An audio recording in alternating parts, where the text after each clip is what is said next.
अस्सलाम वालेकुम friends, welcome to my channel MK documentary. आज मैं आपको ट्रेवल कराने वाला हूं मिडिल ईस्ट के सबसे गरीब देश और सबसे ख़तरनाक माने जाने वाले देश का एक ऐसा देश जिसमें आज के समय में भी दो सरकारें काम करती हैं और कुछ संगठन भी यहां पर सक्रिय रूप से भागीदारी निभाते हैं, जिसके कारण इस देश में काफ़ी ज़्यादा लड़ाई झगड़े होते रहते हैं और इस देश में लड़ाई झगड़ों की वजह से लाखों लोगों की जान चली गई है। वीडियो में आगे बढ़ने से पहले आपसे एक छोटी सी रिक्वेस्ट है, प्लीज़ वीडियो एंड तक देखें और चैनल को सब्सक्राइब कर लें। शुरू करते हैं आज का ये शानदार सफ़र एक मुस्लिम खतरनाक देश यमन का, जो आज के समय में बहुत ही बदहाल है। वहाँ के लोगों की स्थिति बेहद खराब है और उसका मुख्य रीज़न है इस देश में गृह युद्ध और यहाँ की दो सरकारें। दोस्तों, इस देश में शादी की परंपराएं भी आज के समय में पुराने समय वाली हैं। इस देश में शादी का जो उत्सव होता है वो लगातार 21 दिन तक चलता है।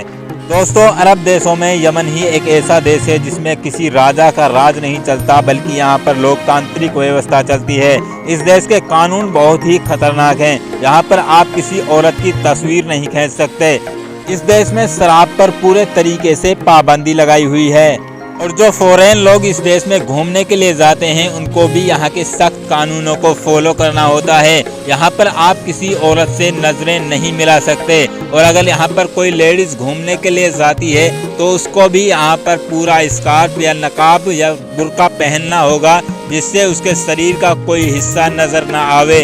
दोस्तों, प्राचीन समय में यमन मिडिल ईस्ट का बहुत ही अमीर देश हुआ करता था, लेकिन लगातार तरक्की ना होने की वजह से और आपसी कन्फ्लिक्ट की वजह से आज ये मिडिल ईस्ट का सबसे ज़्यादा गरीब देश है।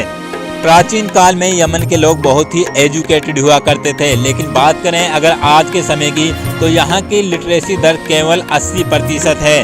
दोस्तों, बाकी अरब देशों के मुकाबले में जनसंख्या वृद्धि यमन में काफ़ी ज़्यादा है और आज के समय में यहाँ की कुल आबादी 3 करोड़ के आसपास है।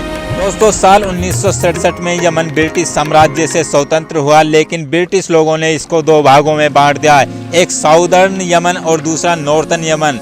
साउदर्न यमन को सऊदी अरब समर्थन करता है, जबकि नॉर्दर्न जो यमन है उसको ईरानी लोग समर्थन करते हैं। इस देश में कन्फ्लिक्ट्स की मुख्य वजह है यहाँ पर सुन्नी और शिया समुदाय का होना।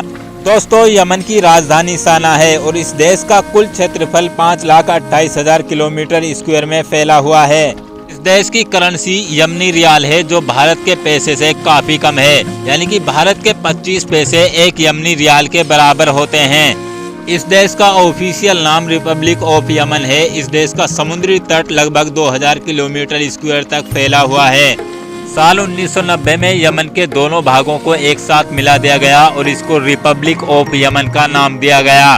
दोस्तों, आज के समय में यमन में सबसे मजबूत संगठन हूती संगठन को माना जाता है, जो सुन्नी मुसलमानों का संगठन है। इजराइल फिलिस्तीन युद्ध में भी इस संगठन की मुख्य भूमिका सामने आ रही है। इसने खुलकर फिलिस्तीन का साथ दिया है और हमास के लड़ाकों के साथ इसने भी अपने रॉकेट मिसाइल वगैरह इजराइल पर दागने शुरू कर दिए हैं। हूती संगठन ने अपने ड्रोनों के जरिए भी इजराइल पर हमले किए हैं, जिससे इजराइल काफ़ी ज़्यादा बौखलाया हुआ है। यमन का हूती संगठन आज के समय में बहुत ही मजबूत स्थिति में माना जाता है। उसके पास में एंटी टैंक मिसाइल और गाइडेड मिसाइल भी हैं और उसके पास में काफ़ी ज़्यादा आधुनिक हथियार हैं। यहाँ तक कि उसके पास में जो ड्रोन सिस्टम है वो भी काफ़ी अच्छा है। इसीलिए इजराइल की चिंताएं आज बढ़ी हुई हैं। तो दोस्तों, बताइए क्या आप भी इस देश में घूमने के लिए जाना चाहते हो? और ऐसे ही इंफॉर्मेटिव वीडियो के लिए आप हमारे चैनल को ज़रूर सब्सक्राइब कर लें।